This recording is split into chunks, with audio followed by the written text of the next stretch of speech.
Hmm. So thank you very much, sir. Now we are in the last lecture for this webinar. It's my honor to invite Dr. EV Anoop, Dean, College of Forestry, Kerala Agriculture University, to provide us information. I think, Dr. Anoop, you would have logged in twice. It's echoing. Dr. Anoop, please disconnect one of your. Yeah, I've not logged in twice. Okay. Is it echoing now? No, my voice is echoing. It's okay, but then that's okay. Yeah, over to you to just to give us the efforts towards obtaining GI tag for Nilambur teak. Over to you, Dr. Anoop. Good afternoon. I know it's a late hour. Respected Director, Institute of Good Science and Technology. Am I audible? Sir, sorry to interrupt, sir. Sir, you will have to log out and log in again, sir. 2 sessions are active, sir. Okay. I'll log out and come back. No need. You go ahead. Is it? Okay. Thanks for giving me this chance to speak in a very important discussion on teak, the way forward. And I'm invited especially to talk about a topic that is very unique and perhaps the first time in the world this is being done. And I'm talking about Nilambur teak, the first ever tree species to secure the geographical information tag. My screen is visible now. My screen is visible, Dr. Arun. Oh, your screen is not visible. Can you? You're sharing your screen. Can you?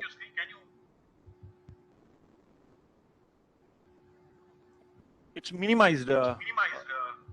Yeah, my presentation is minimized. I will just open it now. Yeah, is it? Visible now? Yeah, it is visible.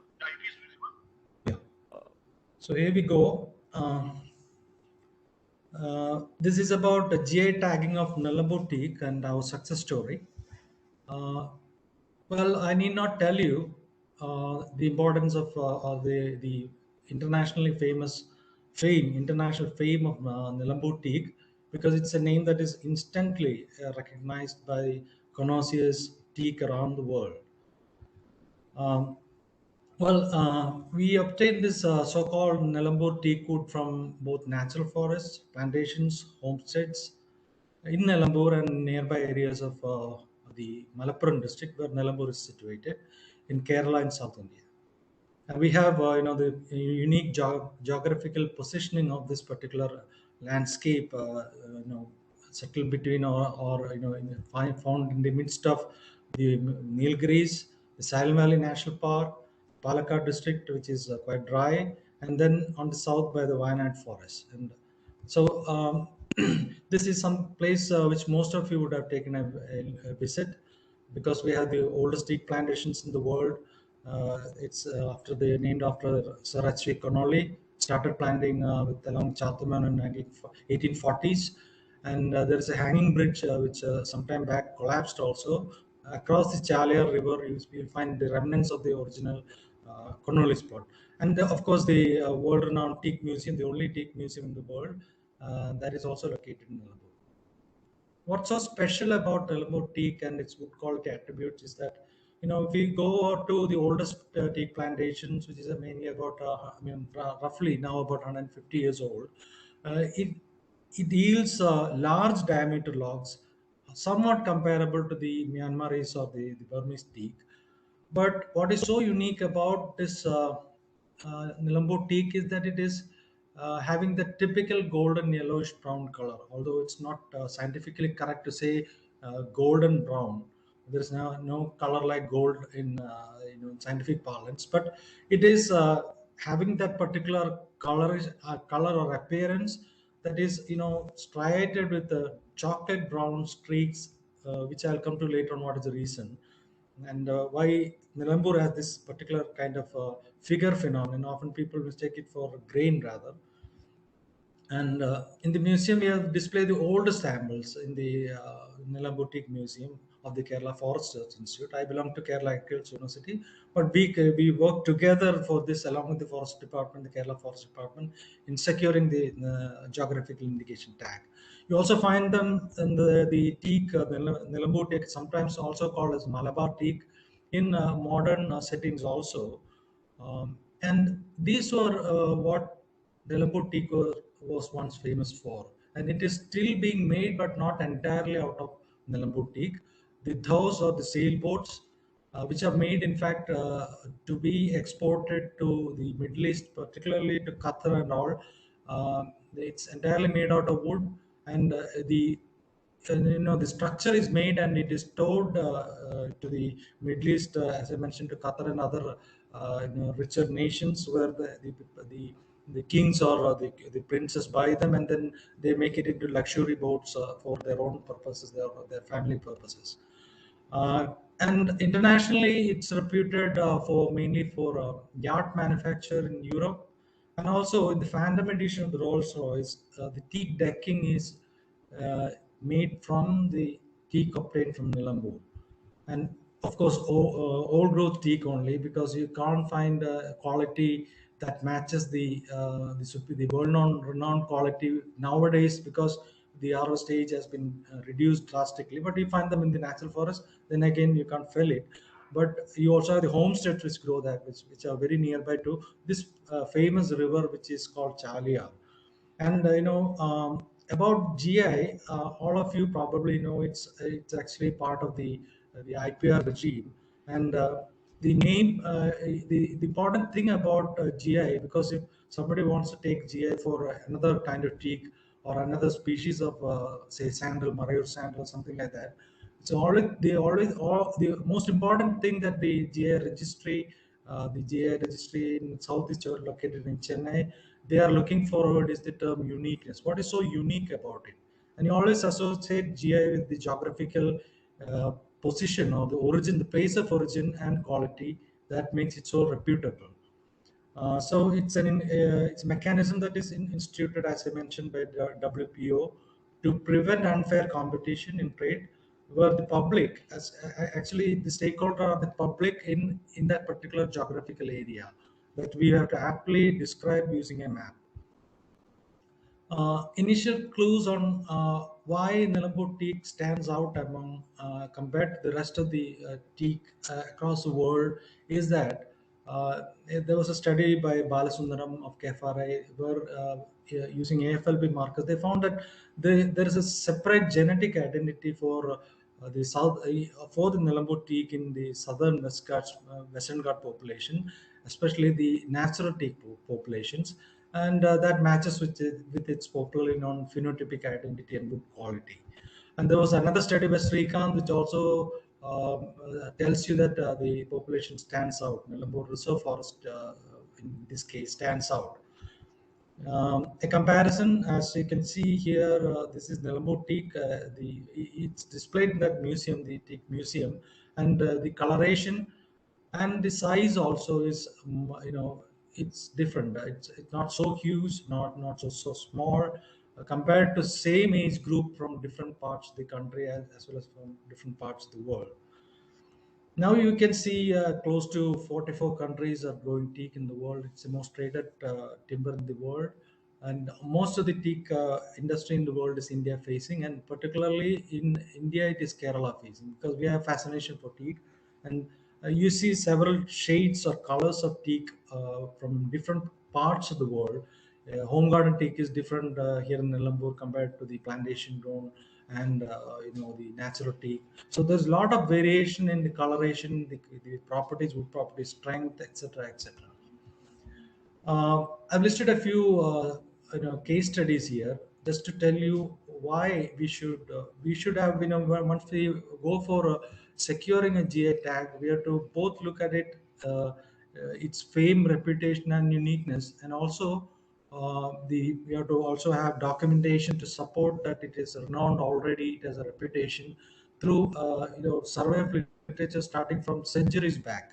I'll show you some of the examples later, but we should also have some scientific backing for telling you why this is unique. This particular teak is unique, Nilambur teak. One important study is by Eric Chair, where they found a lot of silica content that is impacting its appearance. Of course, a lot of amount of silica will cause problems in sawing also. But I mentioned earlier that the golden yellow color coupled with the chocolate brown, markings makes it very unique for the annual rings to stand out, and that gives it a peculiar, unique appearance for the hardwood of teak in Nilambur. That was by Eric Chair. Then you also have to look at the renowned great wood scientist. I'm also a wood scientist who had studied the Nilambur teak and compared with the rest of the teak from other regions. They found that that's number three, higher values of static bending and longitudinal compressive stresses for Malabar province, which we now call as Nilambur province. Then there are studies by others as well, and also from our department, our university, where we studied the effect of growth rate and wood quality of teak grown under different site quality conditions. I'll touch upon a few findings of that. We collected samples of same age from across different locations within India. In India, it was Nilambur, Koni, Rani, Malayatur, Vadavur. Then Vadavur is actually in Tamil Nadu. It's a very wet area. I mean, canal bank irrigated plantations that they were. Then from Betul, then from around the globe, like from Myanmar, Thailand, Ghana, Benin, Cameroon, Sudan, Tanzania, Trinidad, and Tobago. So that shows the extent of the large areas or tracts that teak is now being grown across the world, primarily in the tropical regions. So these are the samples we collected. As you can see on the left side, it is all from India, mainly from Kerala. We can even go for geographical indication tagging of Koni teak or Malabar teak if they are found to be unique, and you have all the historical importance and documents to prove it. Because it's a case that we have to present before the registry, the GI registry, then wait for it will be put in the public domain before getting the final approval and getting the GI certification tag for a particular number of years. The right side shows the population from abroad. Myanmar, Thailand, they are naturally grown in these countries, but whereas in the rest of the countries, they are, grown in plantations, but they are grown on a very fast rate. That's why we try to compare the rate of growth, impact of rate of growth on ring width. Say anything above 5 is not so good because they're wider rings in millimeters. If you have shorter rings or you have a larger number of rings within a given centimeter or millimeter, that shows they are very closely packed. The rings are very closely packed, and you're sure you will get very good quality appearance or figure, the so-called figure or attractive lines on the longitudinal side. So Nilambur somewhere stood in between. It was fine for our measurements. We also looked at the wood physical, biochemical, and anatomical properties to see whether there is any particular extractive content that close to about 40 extractive contents are there in teak, which gives it unique aroma, unique durability, the high durability for slow grown teak. So that's how we did the carried out study. And density wise, it's enough you have something like 0.65 12% moisture content for the oven dry specific gravity, which we found for Nilambur populations too. We did studies on three types of specific gravity, both green oven, air dry and oven dry, and Nilambur was found to have moderate values, which is okay because it's not we're not going for strength as such. But one thing we found out was that the coefficient of anisotropy, which tells you the how bad a wood will behave due to shrinkage or swelling. We compare the shrinkage in the tangential direction and divide that with the, or it's a ratio between tangential shrinkage with the radial shrinkage, and those values were low for Nilambur population or Nilambur teak compared to the rest. So that is good in terms of usage. You find little amount of undesirable swelling and shrinkage. Now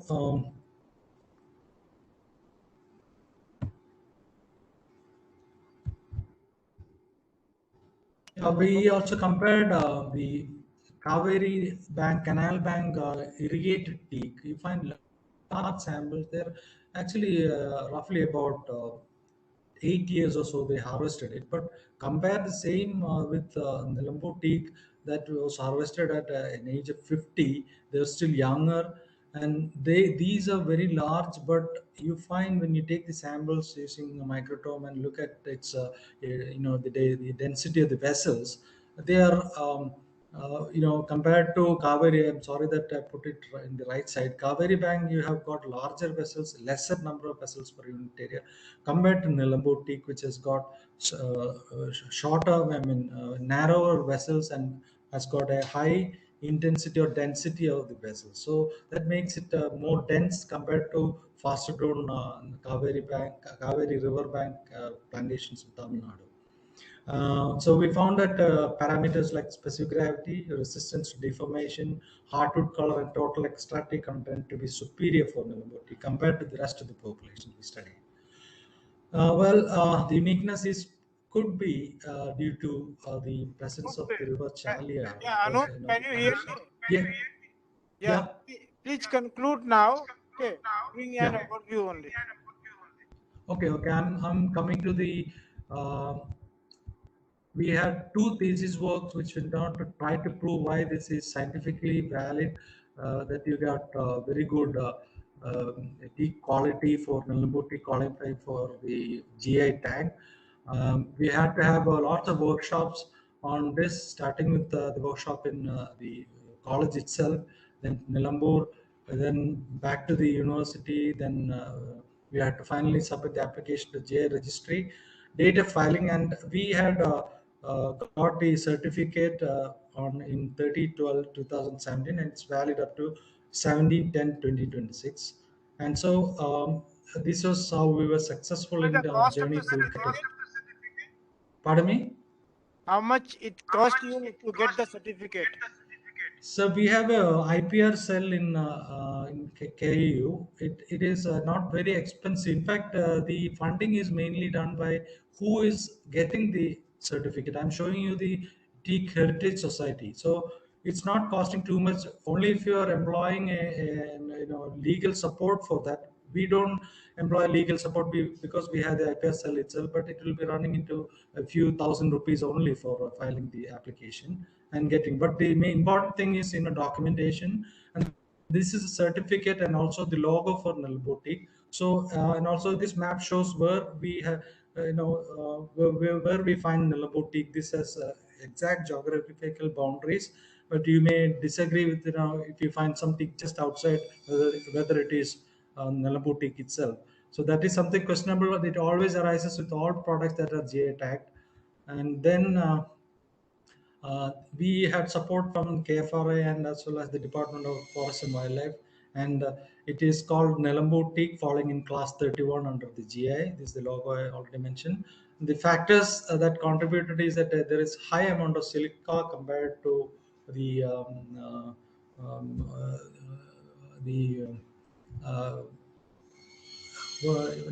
high amount of SiO2 to R2O3 ratio, and deep alluvial soil. The teak prefers the alluvial soil, high content of calcium and magnesium, and a good amount of moisture, sandy loam texture for the soil, etc. And the documentations to support, starting from Malabar Manual of Building Organ, then Indian Forestry through ages, which actually tells you why Nilambur teak is so important. And then the cultural heritage of Kerala by Sridhara Menon mentioned about efforts of British to improve. And then 100 years of Indian forestry, teak from Idera was sent by Matthew Duragan, was actually connected with the Battle of Trafalgar in 1805. So that shows. And here is the proof of the importance that our Kerala Legislative Assembly Hall is beautifully decorated. All the furnitures are made out of Nilambur teak, and there are other mentions of the historical importance, even dating back to the time of Alexander. Then, what is the advantage that the stakeholders get? Because it is not given to the forest department as such, it is to the people there. So we have this Nilambur Teak Heritage Society.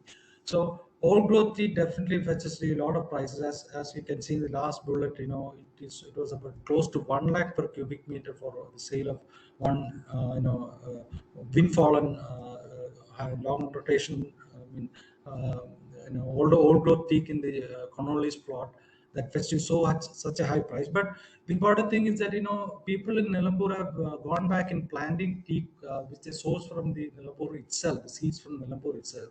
So if you try to if you get the GI registry, GI tag, you fetch a good market price provided you can prove that it is from Nilambur. The teak is grown from Nilambur, and so the farmer gets benefited rather than the forest department, which definitely sells the teak average annually through the several auctions. But